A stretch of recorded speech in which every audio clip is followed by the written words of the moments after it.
О том, мешает ли семья карьере, говорят очень много. И чаще всего, конечно же, это касается женщин. То есть чаще всего это именно про женщин говорят, что женщине семья мешает строить карьеру. Или наоборот, карьера мешает там созданию семьи. И очень часто мы можем видеть такую как будто бы необходимость для женщины выбирать. Либо семья, либо я вкладываюсь в детей, в семью, в быт, либо я в карьеру. Конечно же, есть очень много женщин, которые стараются совмещать.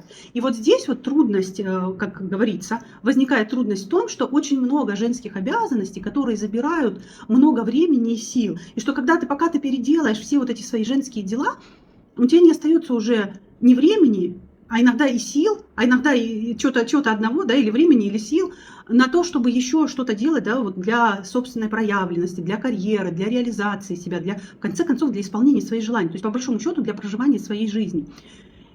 Но давайте вот тоже честно подумаем, а в какой момент это стало женскими обязанностями? В какой момент обслуживание людей стало женской обязанностью? Потому как мне кажется, обслуживание себя в быту – это базовый навык, как ни крути. Да, у нас есть дети, которые требуют внимания. Дети, когда они маленькие, они физически не способны себя обслуживать. Но с другой стороны, дети, они общие.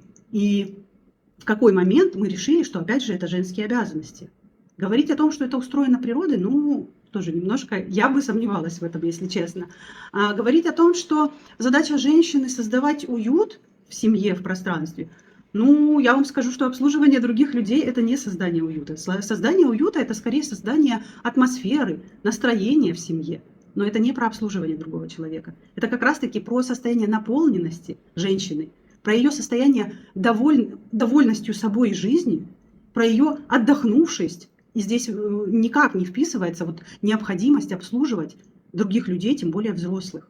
И мне кажется, что если мы в отношениях, в семье будем относиться друг к другу с заботой, с желанием поддержать и помочь другого человека, то гораздо легче станет и женщинам, и мужчинам и реализовываться, и проявляться, и исполнять свои желания.